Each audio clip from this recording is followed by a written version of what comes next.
Good evening. This special meeting of the Board of School Directors will please come to order. Will the secretary please call the roll? Director Carr. Here.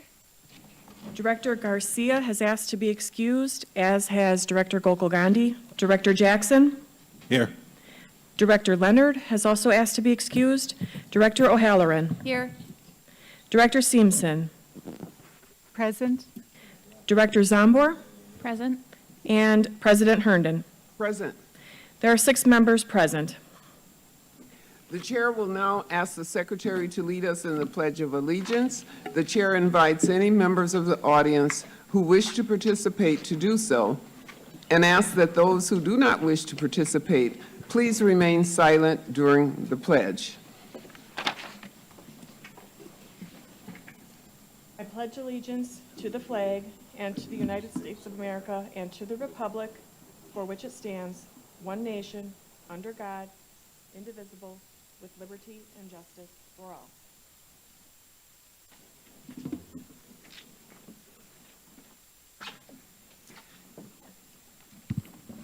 We acknowledge that Milwaukee lies on traditional Menominee, Potawatomi, and Ho-Chunk homeland along the southwest shores of Lake Michigan, part of North America's largest system of freshwater lakes. On this site, the Milwaukee, Menominee, and Kinnickinnick rivers meet, and the people of Wisconsin's Menominee, Ojibwa, Ho-Chunk, Oneida, and Mohegan sovereign nations remain present to this day. This meeting is being conducted in person from the Central Services Building. In order to allow as much public access and participation as possible, this meeting is also being broadcast via live stream on the MPS website and on the MPS YouTube stream, the links to which may be found on the MPS website on the broadcast page. Before we begin tonight's meeting, we have a short announcement regarding interpretation services for the Spanish-speaking members of our audience. Buenas tardes y bienvenidos a la Junta Escolar de las Escuelas Públicas de Milwaukee. Si desea escuchar esta reunión en español, por favor llame al 312-626-6799. Nuevamente, 312-626-6799. E introduzca el número de reunión 608-130-5362. Nuevamente, el número de reunión es 608-130-5362. Gracias. Thank you. Buenas tardes. Just as a reminder, Robert's Rules of Order dictate that all comments should be directed to the chair of the committee. Also, any questions or requests, including those from the public, committee members, or the administration, are to be directed toward the chair, who will remain the most efficient way to address them. For the safety of all and to ensure the good order of the meeting, harassment or intimidation tactics of any kind will not be tolerated. Anyone who engages in such harassing or intimidating words or actions will immediately be asked to cease. If such behavior continues, a recess will be called and the offending parties will be removed from the meeting. Anyone ejected from the meeting may continue to listen to the meeting or access the agenda items online. However, the individual will not be allowed to rejoin the meeting. Also, no one other than members of the board, designated staff, and those who have been invited to present or participate in items of business will be allowed on stage before, during, or after meetings of the board and its committees. Finally, for our listening audience, if you wish to access this evening's agenda items and attachments online, you may do so by visiting the meetings, agendas, and minutes page of the MPS website. Madam Secretary, as we begin, I would like to inform our board as well as the community that we will move number 2 to the first item for the evening. Our guests, presenters this evening, have to leave at a specific time, so we want to honor their requirement and wish, and have them present first. Thank you.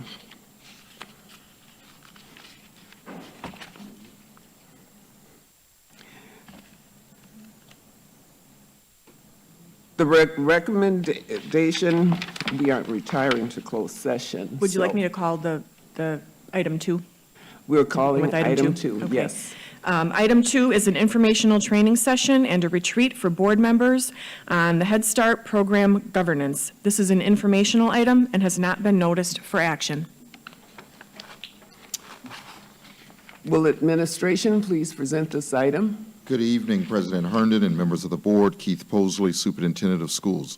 In order to meet the Head Start policy and requirements, the administration will provide the board with an appropriate training and technical assistance required. I have with me this evening Chrissy Washington, Manager of Early Childhood Learning, accompanied by members from the Gravely Group to lead us through the training. At this time, I will turn you over to Chrissy Washington. Ms. Washington? Good evening, President Herndon and other members of the board. Chrissy Washington, Early Learning Manager. I'd like to introduce you to Mr. Melvin Gravely.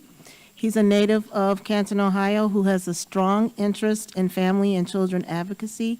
Mr. Gravely has held a number of progressively responsible positions in the family children advocacy field, including being a former treasurer and president of the National Foster Parent Association and former education coordinator for the Ohio Association of Parliamentarians. Mr. Gravely currently provides specialized training for various state and county Head Start agencies, and he's provided it for board, staff, as well as policy councils. He's had a privilege of training parents, as well as the staff and board members at several National Head Start Association annual conferences. Our program is very excited to have Mr. Gravely provide information on program governance with an emphasis on the policies and structure of the program, which is to ensure that our Head Start program is strong and functions as mandated by the Head Start Act. Mr. Gravely. Thank you. Thank you for this golden opportunity, Madam President, Board of Directors, Secretary, and the Superintendent. It's a great pleasure to be here to be able to share with you the responsibilities of the Head Start Board and the Policy Council. I like to really say that as I go through this presentation, I will probably be doing some things that are mandated by the performance standards, and I will talk more about those things as we go through. So I like to always start from a situation and looking at it as we're a family. And as long as we're looking at it that we are a family, we're able to dialogue and discuss different issues and feel comfortable in doing those issues. So our agenda, I'm briefly going to talk a little bit about DEI and B, which is one of the latest things that the President Biden has come out and talked about, that we're moving full steam ahead, and that requirement is followed to all the agencies that receive federal dollars. And since Head Start is one of those agencies that receives federal dollars, we're now falling under that same thing, and that has been out since 2021. So I just wanted to share that with you. I won't talk too much about it right now unless you ask me to go into more detail. So what I'm going to cover is the purpose of the program governance. The governing body, of course, the governing body is the group that I'm speaking with right now. So we're going to talk a lot about that group. That's part of our family of today. Then we're going to talk about some things with the Policy Council and some responsibilities that are required of the Policy Council and what it is and what's the makeup of the Policy Council. We're going to touch briefly on the Parent Committee and talk about some of their responsibilities and training. I'm going to share with you some trainings that are mandated by the Head Start for the board and also Policy Council. The last document that I'm going to talk about in this performance standards is what we call the impasse procedures, which is a crucial document, very crucial, that we all must understand and move from that standpoint. In between that dialogue, I will also say if there's any questions, please just stop me and I'll try to address the questions that you have because I can get back to my agenda. I know my agenda. So you can stop me anytime. We're not in class. We just speak up and do what you got to do and we'll come back. So, but remember, we're a family, so we'll be able to really make this all happen and learn together. So, before I go any further, are there any questions? Great. I can, by the nodding of the head, to understand what you're saying. What you can expect from this training is I want you to understand and know how the program governance is critical, very critical to high-quality services for Head Start. I want you to know about the Policy Council and their responsibilities and how the board and Policy Council is like a team with a lot of synergy to make it all happen. And I want you to understand the three roles of the entities. And this is really important to understand. What are those three entities? The board, Policy Council, and the management team. Everywhere in the performance standards, the board is responsible for the legal and physical activities of the Head Start agency. Policy Council, by definition, drives the Head Start Association. And that third entity, which is the management team, they make it all happen. They make it all happen for you. So I know, and most of you probably already know, but I like to share with you where our funds come from, what makes us a federally funded program. Our funds falls in from Congress. And if you're following anything what's going on in Congress right now, we're in trouble. Because Head Start's funds is over there stuck and hasn't been approved. I don't want anybody to get alarmed, but that's the fact. Our budget has not been approved because we're in that money. It goes from there to the Department of Health and Human Services, to the Administration for Children and Families, to the Office of Head Start. Then it goes to our regional office. The regional office for Milwaukee is in Chicago. We are in what we call Region 5. Then it goes from there to local grantee. Now, to really understand that breakdown, you need to also know, and you might be asking yourself a question. How much does Wisconsin receive? How much does Ohio receive? How much does Michigan receive? And that determination is all by your population that you took in the census. The money is distributed to you that way. The other important part that you really need to understand at the same time, whatever Wisconsin's getting, if an agency in Wisconsin bellies up, and by the way, that's my language, but belly up means that they lost their funds, if you don't understand that. That money still stays in Wisconsin. So most agencies always have a program ready to go. Why? Historically, somebody's going to belly up. So you know that ahead of time, you need to be ready. So that's the only reason why I bring that issue up, to make sure you really understand how this overall process works. Then we have to look at the governance and the authority of that governance. Folks, once you take on Head Start, the Head Start Act supersedes everything you do in Head Start. Then you got the performance standards. And the performance standards is just part of Head Start. Head Start, as you know, legislatively, that's a group of people who makes rules and regulations, so they come up with thousands of pages. And they break it down into the performance standards, which is a couple hundred pages. So you know they left something out. So anytime that there's a conflict between the Head Start Act and the performance standards, the Head Start Act supersedes. So you have to understand that process. Then you have to go back, and then the next item you have to understand is the information memorandum.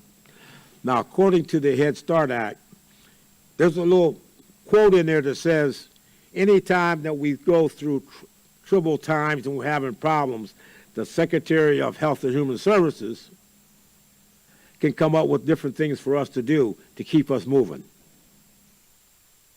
Now, let me give you a good point. You go back and you look in the performance standards. You will not find anything at all in the performance standards about COVID. Not one thing. Everything we find in about COVID come from the information memorandum. I'm just trying to share with you how powerful that document is that comes out on a regular basis. And what is important when it comes to the management team that makes sure that that document is shifted on down so everybody on the workforce also understands that document. Then, of course, we know for a fact we got state law. Then we got local law. And then we know we have that great document that we call the bylaws. Those are what governs us. Those are what moves us to the next level. But yet we had a golden opportunity to be able to ask for funds. So I think we probably have right around $12 million. Not bad. To help our community, to move us along. So it's important that we understand what we need to do to make sure we keep moving that, because we're helping the families that are most vulnerable in our community. That's the key, is moving everybody to the next level. Well, we know Head Start or Early Head Start, and by the way, when I use Head Start and Early Head Start, I know, because I've done some homework, that all you have is Head Start. But I also want you to say, look down the vision of the road, because we have a lot of 0 to 3-year-olds. And as I talked about earlier, you can always put some plans together and have them sitting here waiting. That's all I'm saying. So we need to also work for that right there, to look for that.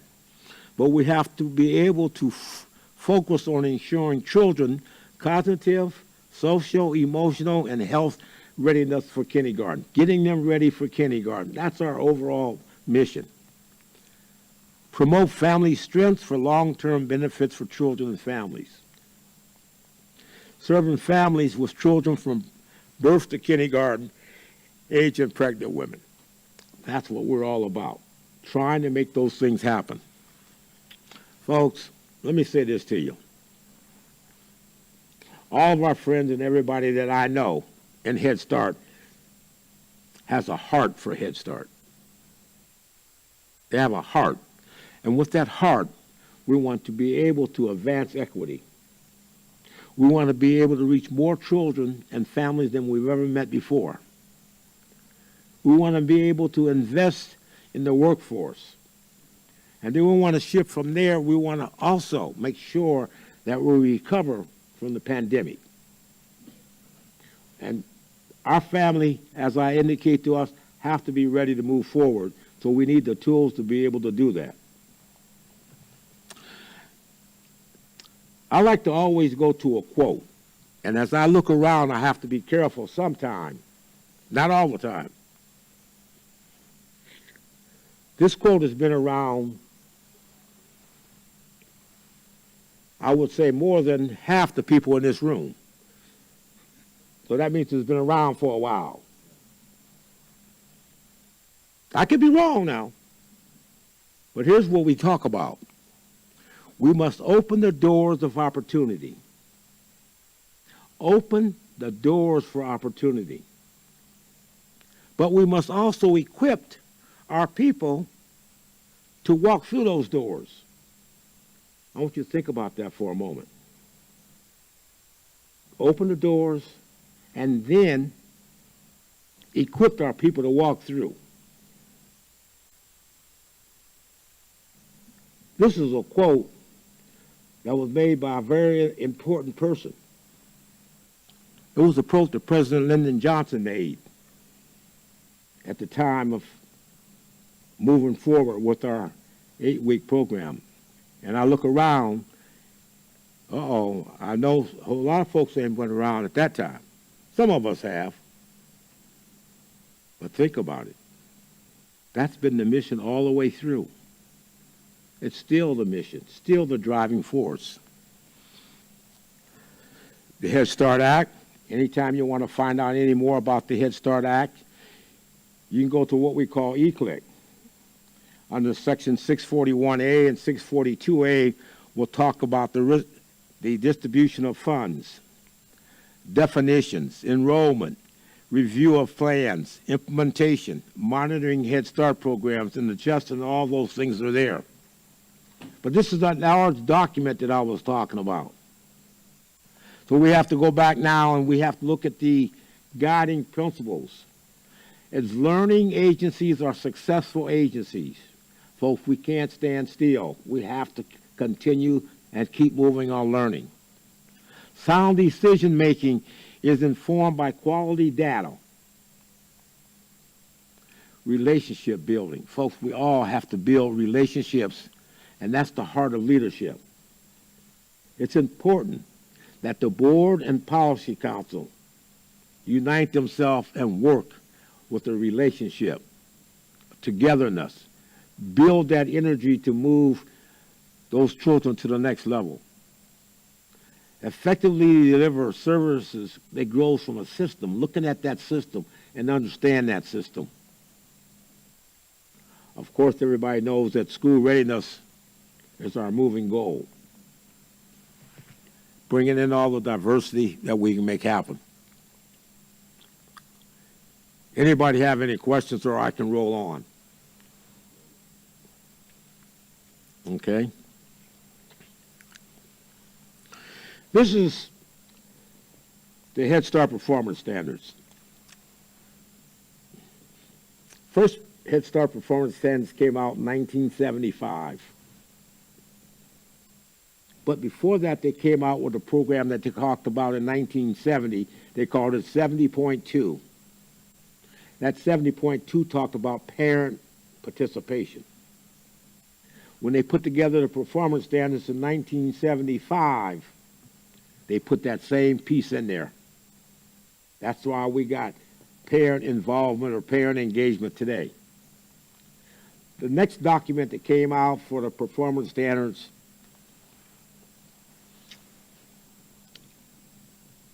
was in 1995, 96, somewhere around in there, right after early Head Start. Because see, early Head Start didn't start till 1995. Before that was only 3, 4, and 5-year-olds. Now we got 0 to 3. So you think about that. So they had to change the performance standards to be inclusive of the 0 to 3-year-olds. Then after that, the Head Start Act came out. And then we changed the performance standards in 2016, because I want you to visualize back at that time, every year, any agency that had Head Start, all they had to do was take out some whiteout and change the date, they got refunded. Oh yeah, that's right. Up comes 2013, they started the 5-year grant. Great state that I come from, Ohio, lost more agencies than anybody on accountability, responsibility. So you have to follow that drift as you go through. So now what do we have since 2016? 1301, which is the program governance, what we're going to cover today. 1302 calls for community assessment, operations. They give you the ages of the kids that's supposed to be here and there. What's the ratio? It's the largest part of the performance standards. Then after that, you have to go to 1303. That's the amazing part, because that's the part that the board needs to understand, basically, because you know what you're responsible for. And in that 1303, they tell you this. they're going to give you 80% of what you asked for. If you ask for $1 million, they're going to give you 800,000. And then you have to come up with 20%. And you probably heard that word, local share, non-federal share. But anyway, that's your responsibility to come up with it. Now, that's not for you, that's for every agency. And that's stuck right in that 1303. But there's some more things in 1303 that we're going to talk about as we go through. Then you come up with 1304. Now, 1304 is a power broker. Because what they do, they give you a 5-year grant.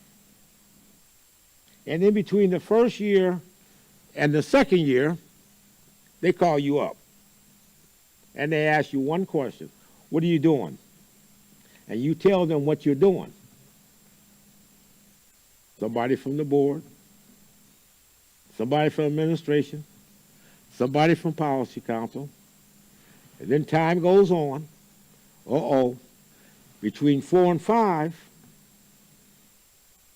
they come marching in and say, show me what you're doing. Now, you already done told them between 1 and 2, so make sure you understand what you tell them, so when between 4 and 5 come around, you can show them. We call it show and tell. Because you give that story up front, now when they come back, you got to tell them. Now's the opportunity that you're going to get, might be some non-compliances, because you didn't do what you said you was going to do.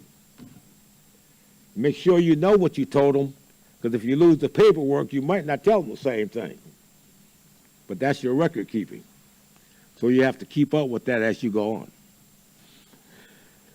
Then the next thing you have to do is important, is to be able to understand the definitions. Why? Why do you have to understand the definitions? I can pick any 3 people here, and we talk about family, and we all will have a different definition. But there's only one definition that counts.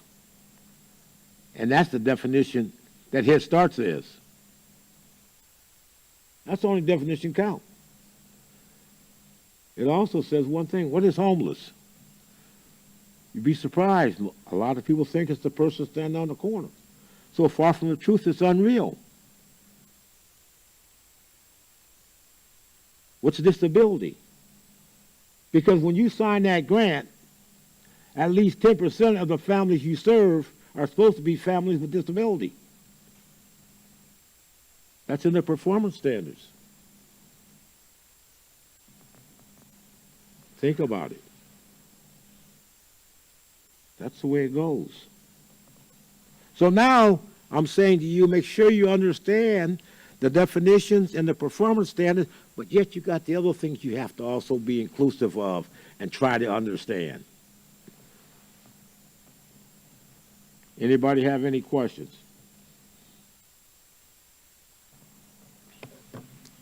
Let me pause if you ain't got no more questions.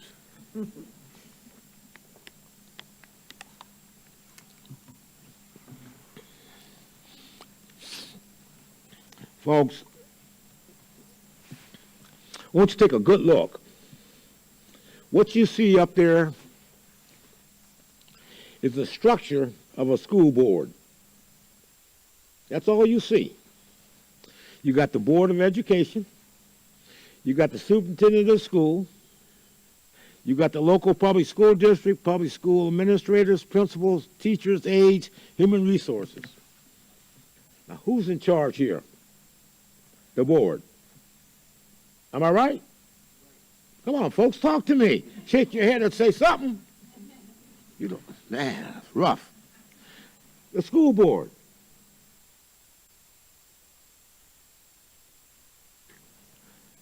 And one day you sit down and you said, let's go after some Head Start money. Because Head Start didn't knock you down and twist your arm to take it. You decided to go out there and get some Head Start money. I don't know if you knew what you was doing, but that's what you did. So what did you do when that happened? You got a Head Start director or somebody that's in charge over there. But remember, on the other side, you got all public money that you're getting from taxpayers. And basically no strings attached. With Head Start, you got some strings attached. Then you got a policy council. With the other side, you make all the decisions, and that's the final say-so. But that, y'all wasn't happy with that, so you wanted to get policy council to help you out. Then you go back, you got a parent committee. Then you also got early Head Start, if you want it, or also Head Start. That's the structure you have right now. Individually, you became in charge of two structures. Flexibility, fluid, or money, and over here, strings attached. Think about it. Over here, you had all the authority to do all the decisions. But you got this other group now that says to you, you can't do that. You didn't have no performance standards when you was over there by yourself.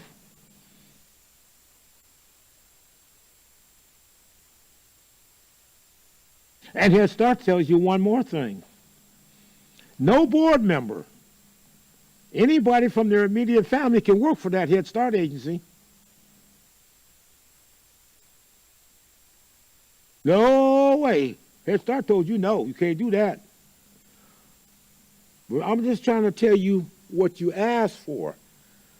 But the beauty of that is also we're being able to serve our community.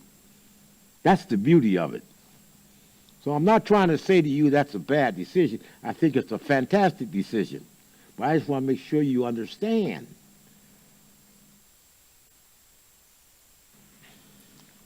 Which brings us to the point we're at now.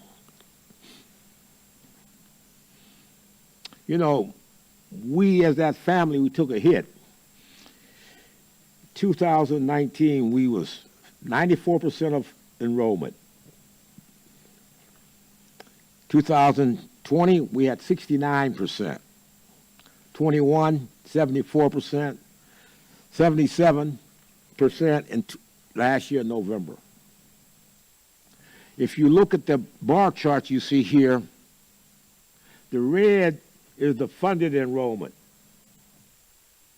That's the amount of money that Head Start agencies received during those periods of time for enrollment. But they're actually enrollment, what you see in the blue. Yes, you're right. So when you look at all that right there and you multiply it all out and you just take an average, being conservative, if you figure each family was getting approximately $7,000, that equals over $5 billion, folks. And during COVID, Head Start received more funds than any other nonprofit agency out there.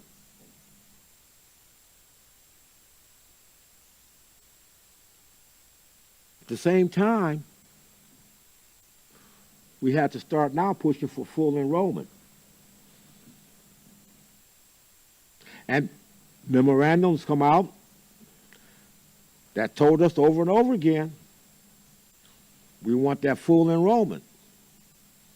And now we're going to put you on a tight level, a tight string, if you're less than 50%. Now, if you're an 80 and 90, you're looking okay, because I know some agencies only got 50%. I know some agencies that got 98%. But the question boils down to somebody has to pay the piper. Because we was being held accountable, but yet we didn't produce. Whose fault is that? We all can look in the mirror and say, that's our fault. I look at the board, I look at Head Start, I look at all that mixture, that we need to put it all together to make it work. Because we're the family. We need to make it work. Now, this is just a linear Same thing, just showing you a different way. But I want to make sure you understand where we're at and how we got here. Questions, anybody? If you look on that one, or if you look on that one, they're the same, sister. Don't matter.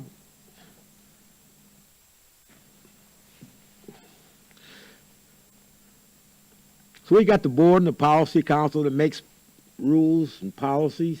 I will guarantee you right now, you got some rules and policy at Head Start that's been there ever since you started. And the people that wrote the rules and the policy have been gone. I'm not even sure that they know who's who. Why don't we go back and take a visit? We should never have no partner with no one that can't help us recruit. Think about it. I can get the pizza shop down the street from your Head Start building to help us recruit, because I know we buy a lot of pizza, right? All we got to do is put a sign up, you know, like the olden days when Uncle Sam come out and said, I want you. We can do that in the pizza shop, and our folks go in there because they buy a lot of pizza. Think about it. Who do we serve? Child care, homeless, foster children, children with disabilities, infants, toddlers, preschoolers, pregnant women, mothers, fathers, grandparents in rural, urban, and suburban communities, migrant and seasoned workers. Head Start puts out about a million children a year. Think about it. Over 1,600 different agencies out there. All 50 states plus Guam, Puerto Rico, you name them. But the success is also there. Also there because of people like you and like other parents. So think about it. So what do we serve? And this is where the problem is that makes us different from the general public school, is what do we serve? And the thing about it is a lot of times folks don't know what we serve because we don't at least share what we serve. So I want you to just think about those things as we go through. We have an emphasis in Head Start. We want to serve the most in need. That's what it says. The most vulnerable families that we have in our community. And every community have them. And the most vulnerable children is homeless children. Why? They don't have no income.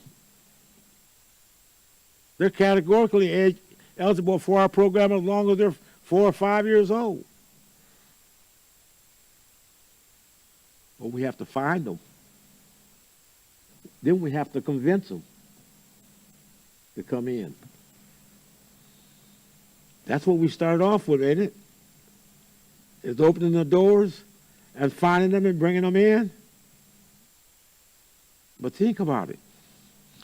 The next is fostering children. And because of the COVID-19, we got more foster kids out there than Carter got liver pills. And every one of them is eligible for our program that meets the age responsibility. They don't have no income. But we also got to understand, do we have a biased mind? So you got to think about it. Then we have to do one more thing. According to the performance standards, it says that the families we serve, at least 10% should be children with disabilities. How many kids you got? 1,200 kids? 1,200 families? Somewhere around in there? If that's true, we should have a whole lot of disabilities there, right? At least we should be serving them. And by the way, folks, if you're not meeting the disability, you can be a non-compliance. Non-compliance is a ding. You don't want too many of those dings. Those dings will get you out the door. Then the next thing is the children with low income. And every January, about the third week in January, they come up and they give us a list of what the income level is. Comes out every year. Sometimes we're going to argue about it's too high, it's too low, it's this, it's that, but it is what it is because we can't change it. Okay? We exercise that physical and legal responsibility as the board. Drive directions as policy council. Getting that balance and everything together is everybody. Inclusive leadership. And this is the crucial part from a Head Start perspective. Inclusive means being at the table, being a valuable contributor, fully responsible for your contributions to the ultimate results. Not only being at the table, but being responsive. Think about it. We have to look at it from a systematic perspective. How do we fit in? Everybody has to be selfish and say, okay, how do I fit into this system? How can I play a role? So we have to implore how various elements within a system influence one another. We've got the management system wheels. We've got record keeping. We've got 12 management systems out there. We got all those things, and how do you fit in? And then we got a grant coming up. Then we got an audit coming up. And we might have some what? Non-compliances coming up. But it's us. So how do you fit in? We have to study that relationship between interacting parts over a period of time to how does that play a role. We got to look at the patterns and seek root causes of those problems that we have. We can make it happen. Historically, for whatever reason, 5% of the agencies fails to ensure the governing body and policy council understands their roles and their responsibilities. 29% fails to provide training and technical assistance to the governing body and policy council. 41% fails to share information. 16% fails to establish procedures for IRSA. I'm going to ask you a question, but I don't want you to answer it. But I'm going to ask it anyway. How many of you know what IRSA is? I know. Please find out. But before you start finding out, let me tell you. IRSA stands for eligibility, recruitment, selection, enrollment, and attendance. Why is that important? It's important because the board and policy council has to write the plan for how you work IRSA.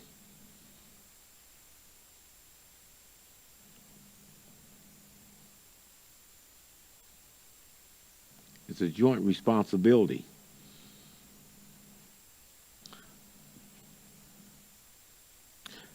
Then we got 14 others that come up with all kind of crazy stuff. All this stuff we talk about, you can find out more information about it in the Head Start Act.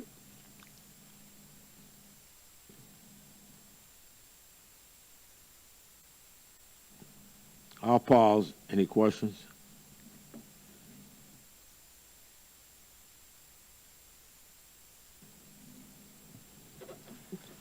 With the relationship on IRSA, What was that again? with the relationship that exists between enrollment, recruitment, selection, all the way through attendance. My understanding from the data we've seen so far is that we have a lot of eligibility, but we are not meeting with the funds that are eligible, the full participation. Do we see drop-off heavily between full eligibility all the way to attendance in the enrollment? Do we see more drop-off in the attendance? Where do we tend to see where we lose the participants in the URSA model? Thanks. First, the eligibility part is cut and dry. If you got the age responsibility and the income, you're eligible. So there's no drop off there. Okay? So when you go from that standpoint, when you go to recruitment, is you might not recruit where you should recruit. Now, you have a list that you come out with every year that you have, that you know where everybody's at. Okay? And now, for the select for me, it made me slip my mind on that. What do you call it? Community assessment. Yeah. We got the what is it? Yes, community assessment. The community assessment tells you everything. Now, the requirement is you do the community assessment once every 5 years. But Head Start says you should go back and revisit, especially since COVID. So we might have had some shifts. So back to your question, so now what do we recruit at? If we look at our community assessment, it should tell us where everybody is. So we should set up a plan to recruit in those sections. Then after we recruit, we should have what we call a selection list. Because just because we got people that are eligible, don't mean that necessarily going to be in our program. Because we have to set up selection criteria. Because we're trying to serve the most in need. The Head Start says you can give extra credit for homeless people. You can give extra credit for foster kids because they're the most in need. So you can do those things to make sure that you get into the selection criteria. Now, once you get to that point, this is where I'm going to slip a little bit because you gave me the opportunity to use my personal preference. And that's on the enrollment part. Head Start says enroll kids. This is my personal part. I think we don't take enough time. I think we sit down and we say, you've done this, you've done this, you've done this, you're enrolled. I'll see you next week. We ain't told you nothing about the program. I think when we sit down to get to the enrollment part, I want to know something about you. I want to know what your goals are. I want to be able to understand, do you have dual languages? I want to know all these things. Maybe you want to call me nosy. But for me to be able to move this family to the next level and take them off their strength, I got to ask them for more than just their name and phone number. And then I want to do one more thing. I want to know your name. I want to know your email. And then I'm stupid, so I also want to know that male, because most of the time all I'm doing is talking to a woman. Because Head Start is women cultured, 99.9% across the country. So I want to find out who that man is, or who that significant others is. So when I send out something to you, I hit the button, she gonna get it and he gonna get it. Now she gonna be mad at me because I done told him, but that's all right. Because I believe every child wants to know who their father is. I know I'm crazy, but I'm okay with being crazy. That don't happen. We take the shortcut. Boom. Then we take that lip service. Can you give me the male's name? Can you give me how I can get into it? All I got to do is look on the birth certificate. I got the birth certificate of the child, and the dad's on there. I want to be in touch with him. And that's what we're getting to when you look at diversity, when you're looking at inclusion. You can't have a family without that male engaged somewhere or significant others.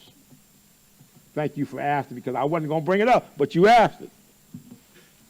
Did I answer your question? Yes, thank you. All right, thank you for asking. So is that why in the 70s, and I think you said 1975, why the Black Panther Party paid so much attention to that early Head Start? In 1975, is that why the Black Panther Party paid so much attention to the early Head Start program? He's asked if that's the 75. In 75, in 1975, is that why the Black Panther Party paid so much attention to the Head Start program? Yes. Well, see, that's some of the parts. A lot of those things happen in the South. The biggest history, or remember now, you have to go back to look at the way Head Start started. Head Start had never, or the government had never funded a program for education for nobody when Head Start started. Also remember, we just come from segregation or desegregation. We just come from killing the president. We just come from a whole lot of things, civil rights. All those things come up in 65. Martin Luther King, you got the Marshall coming up to the Senate, and all those things happened at that time. So we had Chaos City. We had, what else did we have in 65? We had the Vietnam War. Everybody was getting drafted. All that stuff played a role. That's why I know Head Start's so powerful and so strong, because we build it all back together. But it's all had a big impact.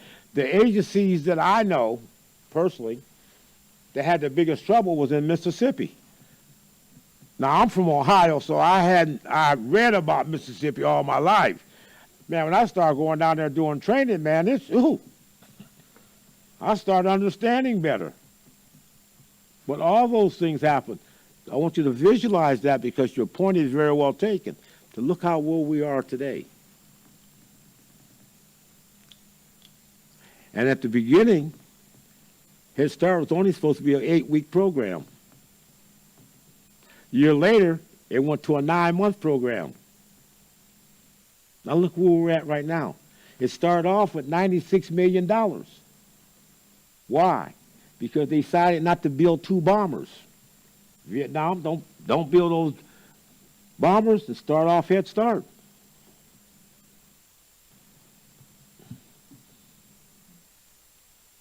It's all there. Now, you go back, you look at, we got a couple senators that graduated from Head Start, a couple representatives that graduated from Head Start. It's an excellent program, all because of people like what we have right here. I didn't say it was easy. But excellent questions. Thank you both. Now, right now, and I'm going to go on through, because I know you don't have center base. I mean, you have center base. You have these options: center base, home base, partnership, child care, comprehensive service. You don't do any of those at all. Only one you do is center base. I know that because of the people I talked to earlier. But you did have these options. And I know about home base. COVID stopped a whole lot of home base, because we had to mandate our staff to get all their shots. And then we were sending them out to homes. We didn't know what was in the homes. And that just didn't make sense. I'm going to ask you to go over here, and you don't know what's there. So that was that killed, basically, from that standpoint, that killed all the home base. Most agencies throughout the country use more and more center base. They also use partnership child care too. But they don't use the home base too much. So the purpose, the governing body has the legal and physical responsibilities. Policy Council is responsible for the direction of the agency. Parent Committee. Parent Committee selects the members of Policy Council.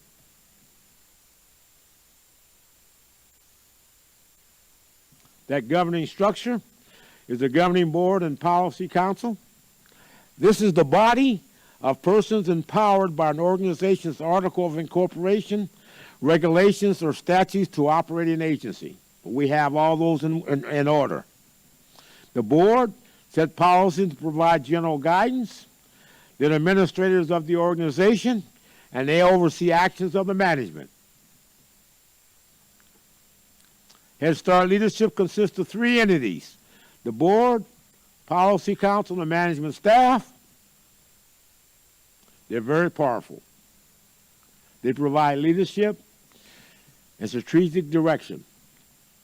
They're crucially effective operation if they work together. If they work together. That leadership team looks like this. You got the governing body, management staff, and policy council, and you see the arrows going back and forth.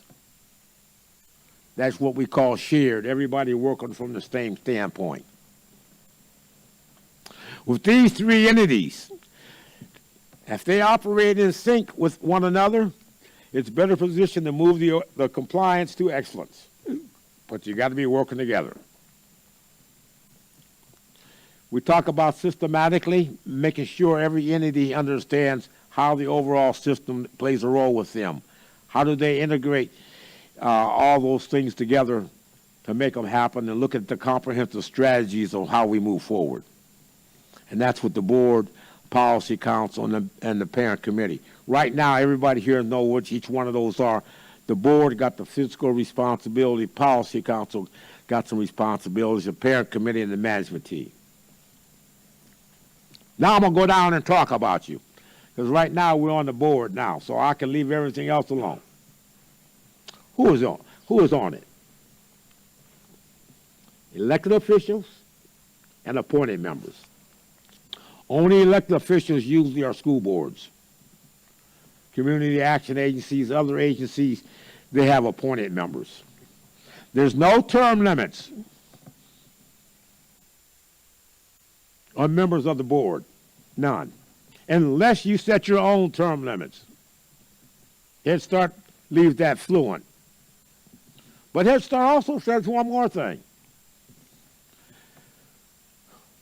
You have to have an attorney on your board. Not maybe.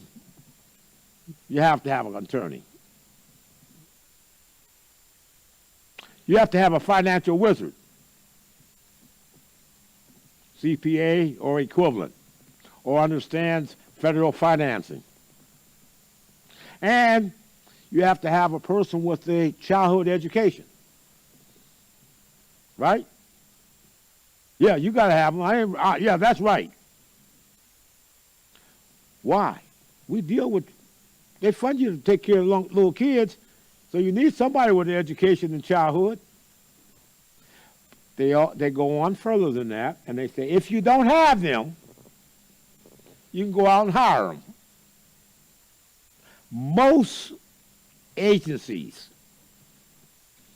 will go to the prosecuting attorney in their city and get an attorney to volunteer to be on the board.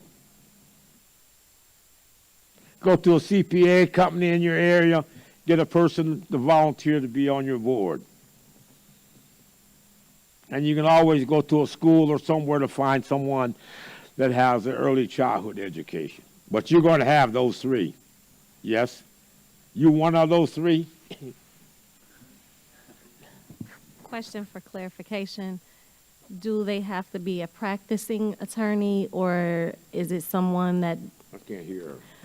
Do they have to be a practicing attorney? Or can you just have a Juris Doctorate? A practicing attorney? No, all you got to do is be an attorney.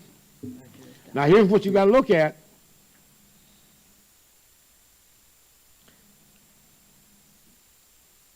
That attorney better understand.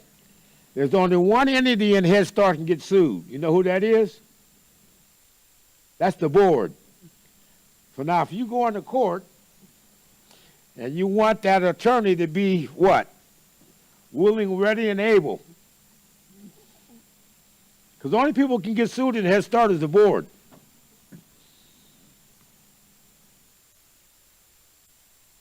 Right? You can't sue no parent. You can't sue no staff. Oh, y'all can be sued, though.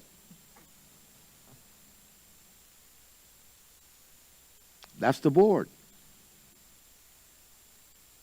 What did they do? The governing body, you hired a Head Start director with policy council. Can't hire a Head Start director without policy council. If you look on that chart up there, everything that got the asterisk on it is a joint. You cannot submit an application for more funding without going through policy council. And I can tell you right now, the last money you got, you went through policy council. And if you get a non-compliance, management got to take care of it, but you got to get it also got to deliver it to policy council. Boy, that group got a lot of responsibility. You got to be in love with them. I mean, it's just what it is. Some schools also have a contract, a union. Now, I don't know if you guys do or not, but some of them do. Now, your school district might have a union, but your Head Start might not. So over here with this union of the school district, y'all don't have to be bothered with Head Start. Because that union over here is not any Head Start money. Head Start and the families and the parents' engagement is only on things that you're spending in the Head Start dollars. If it's not Head Start dollars, it's no biggie.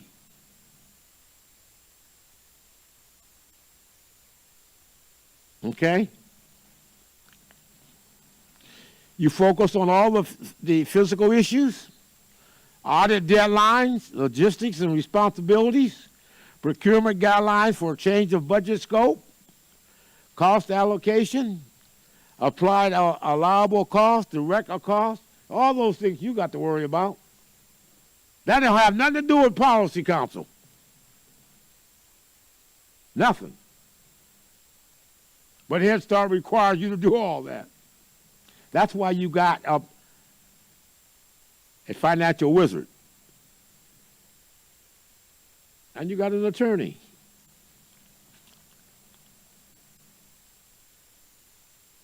I already talked to you about non-federal share. Agency must contribute 20% of non-federal match each budget period. They also let you can start an advisory committee. And the whole thing Head Start says, let them know that you got an advisory committee. All you got to do is inform them, but you're allowed to do it. Now remember, that advisory committee can't make no final decision. They can advise the board, but the board got to make the decision.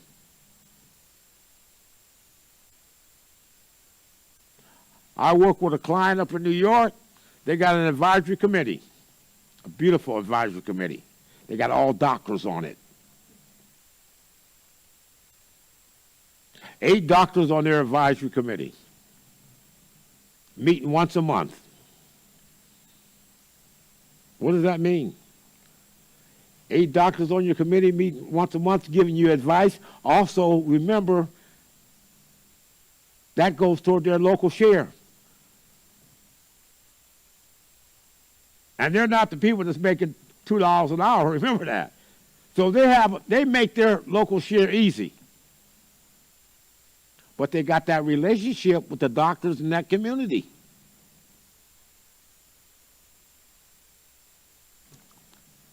Advisory committees can be established to oversee some key responsibilities on a range of topics: mental health, fiscal issues, audit type issues, all those things. Because you guys are responsible for an audit. The strange thing about it, the policy council have nothing to do with the audit. Nothing. That's you. Now, if there's any finding in the audit, the strange part about it, you got to tell them. But the responsibility is on you. You're the board. Head Start likes for you to at least have a different audit. Don't keep the same audit over 4 or 5 years. Now, there's some exceptions to that rule. Audits are very expensive. You probably know that. I mean, they are expensive. If you live in a rural area or area that's not a large population, you can get around having one auditor constantly. But if you live, like where I live in Columbus, Ohio, if you got an audit, the same firm, over 4 years, they frown on you because you got a lot of picks. They can't stop you, but they frown on you. Yes. Help me out with what she's saying because I can't hear. Just repeat it out to me. Go ahead. My question is about the audit. Now, we have internal auditors here. Which form do you recommend, the outside audit or the inside, or both? And should it be done annually? Okay. She asked about the audit. You have internal audit. Hmm? Oh, We have internal audit, internal external audit. Yeah, she said, which is there a preference? Okay, on the audit, I think if internal audit is always good, but I think you should always have an outsider looking over your head. And the problem with having the same audit, the same auditing firm over 4 or 5 years, people believe that you get too close to being partners, and therefore you don't find the loopholes. That's it's a misperception, but that's what they say.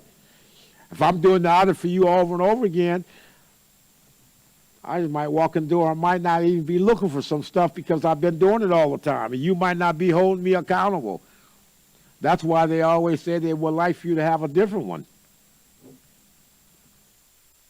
I mean, it makes sense. Thank you.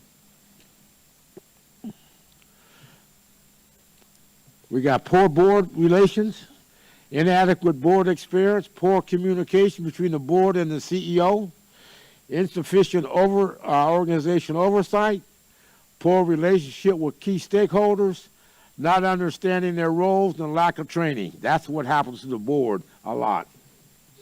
No disrespect. I'm going to skip a couple of slides here because I want to go through, and I only got 10 minutes.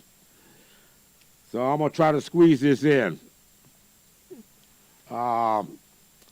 Policy Council has to be at least 51% of parents who have children currently enrolled in Head Start.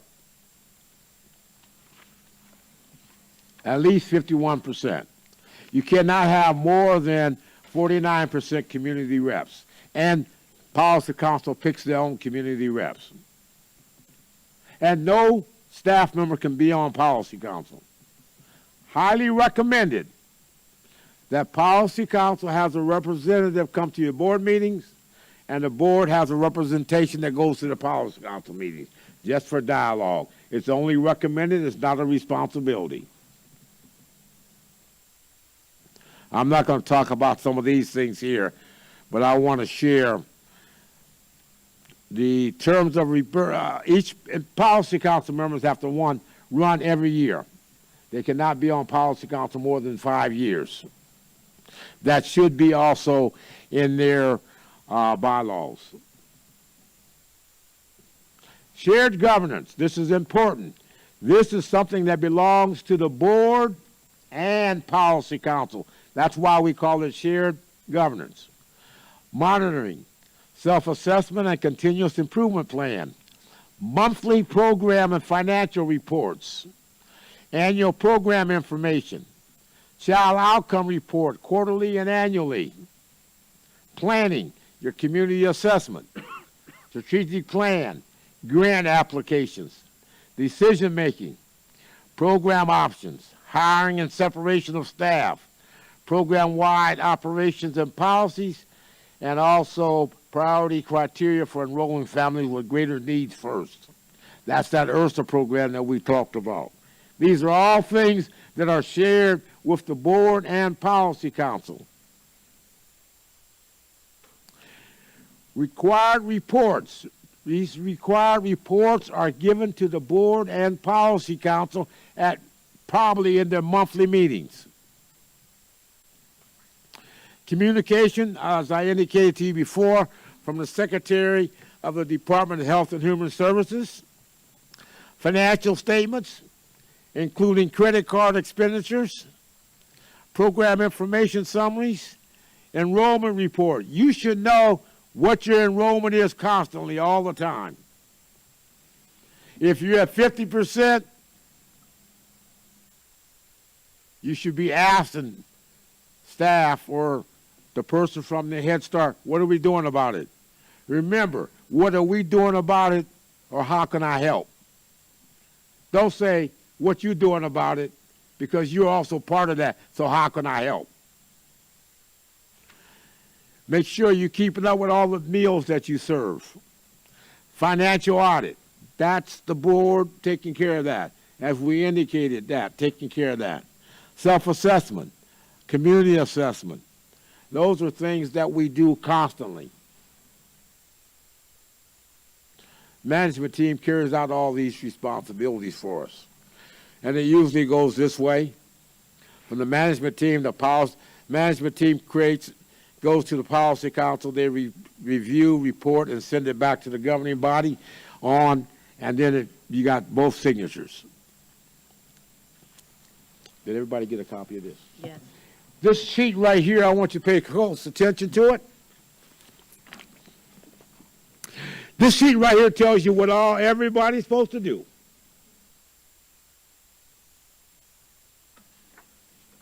And you'll see some things on here that the board and policy council should be doing jointly, or at least both approving them. And you go down and you can see, for an example, recruitment, selection, and enrollment, funding application. Folks, don't call on policy council at the last minute to help you pass the funding. Why? Get them involved in it to start with, because if they tell you no, you're not going nowhere. They should be at the beginning of that process. Also remember, Head Start always has, Wisconsin has a state conference. I don't know if your staff goes or parents go, but most agencies send staff and parents. You got a regional conference. You got a national conference for parents. Think about those things. You need to, because a lot of times you should have something. I'll be honest with you, when I'm talking to parents, I tell them to play the stupid role. When you say sign this report for the budget, show me the line item for parents. And I tell them, if you don't see nothing, don't vote on it. You ain't got nothing in there for me. Oh, no. That's common sense. That's survival skills. You ain't got no bacon in there. Think about the group that you're working with. I mean, they have a Head Start. They have a parent conference in Washington, D.C. every year. Over 40-some thousand parents show up in D.C. lobbying for Head Start funds. I mean, that's all the time. So think about those things right there now as you go through. But anyway, here's a sheet that gives you a lot of stuff that you can go by and think about. Think about building a rapport with the Policy Council. Training, according to the performance standards. Training is critical part of ensuring that the staff and board and Policy Council Committee understand performance standards, the legal rights, responsibilities on how the system operates, how to collect accurate eligibility according to the performance standards. Policy Council and the board members should be trained 180 days after the beginning of the school year, every year. Now, it might be a little different for the board, but for Policy Council, it's a change every year. Now, you're all elected officials, so you all might still be here for 5, 10, 15, 20 years. Oh, she's shaking her head, so you need to have training too then. I mean, but you got a better shot than they got. For staff, 90 days. Then you should have a program that talks about when you're going to do training again. Now, here's the one I want to tell you about. I want you to pay.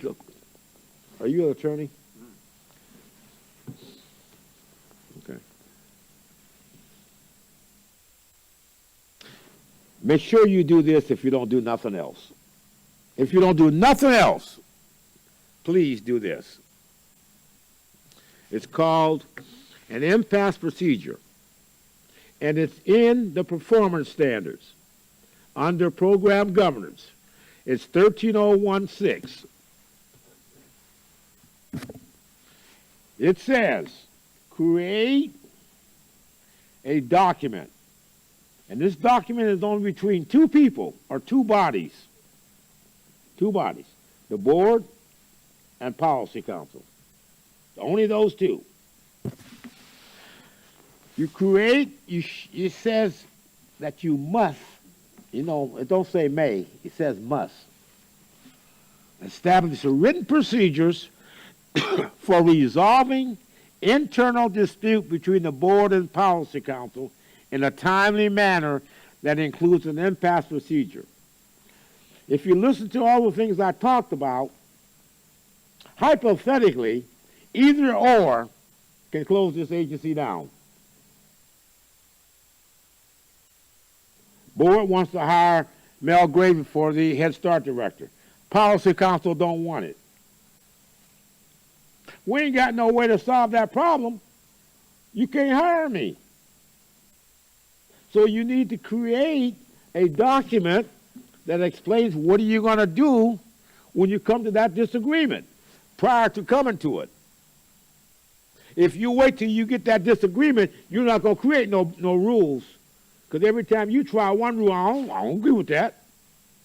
I try this rule, you're going to say, I don't agree with that. You have to set it up prior to. At the beginning of the year, you have the board sign off on it, and you got Policy Council signing off on it. And they both know what it says. Then you don't have to worry about that problem.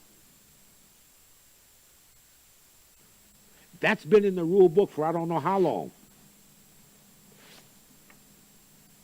I've never seen an agency that had the impasse procedure apply it.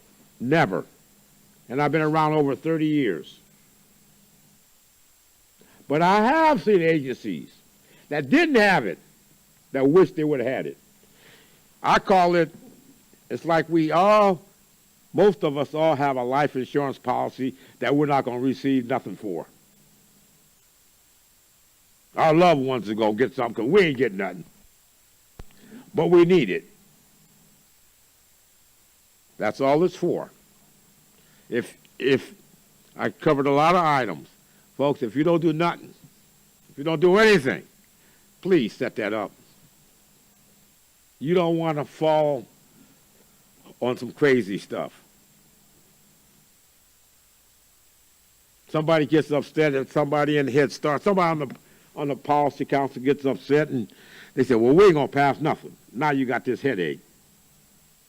And only people gonna get hurt is the people that we need to help. And it's gonna be something small and something crazy. Because anything that makes logical sense, nobody agree with. So that's all I'm saying. I want to say, since I already been told I had 10 minutes, my mama told me don't never stay too long. So I want to say thank you for the opportunity. I hope I've shared with you some things that we need to get together and make them work. So thank you, Madam President, for giving me the opportunity. Thank you so I much. enjoyed myself. Thank you so much for being here. We certainly appreciate it, and we certainly did need that information for sure. So thank you. What was that? Who was the buddy who cut this off? Oh.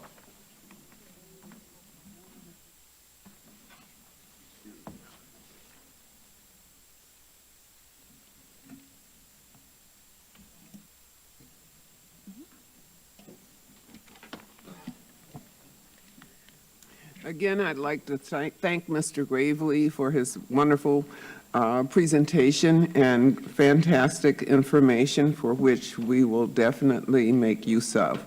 Madam Secretary, next item, please. The next item, Madam Chair, is on page 6 for your reference, and that is back to the item that was previously deferred. Item 1, action on a request to retire to closed session to confer with legal counsel relative to litigation in which the board is or is likely to become involved. The recommendation is that the board retire to a closed session. Thank you. I will now accept a motion to retire to closed session pursuant to Wisconsin Statute 19.85(1)(g) to confer with legal counsel who is rendering oral or written advice concerning litigation in which the board is or is likely to become involved. May I have a motion, please? Director O'Halloran. I move we go into closed session. A second, please. I second that motion. Thank you. Will the secretary please call the roll? On the motion by Director O'Halloran to retire to closed session pursuant to Wisconsin Statute 19.85, Parent 1, Parent G. Director Carr. Aye. Director Jackson. Aye. Director O'Halloran. Aye. Director Seamson. Aye. Director Zombor. Aye. President Herndon. Aye. That's 6 ayes. The motion passes. The board will now retire to closed session. The board may return to open session to take action on items discussed in the closed session.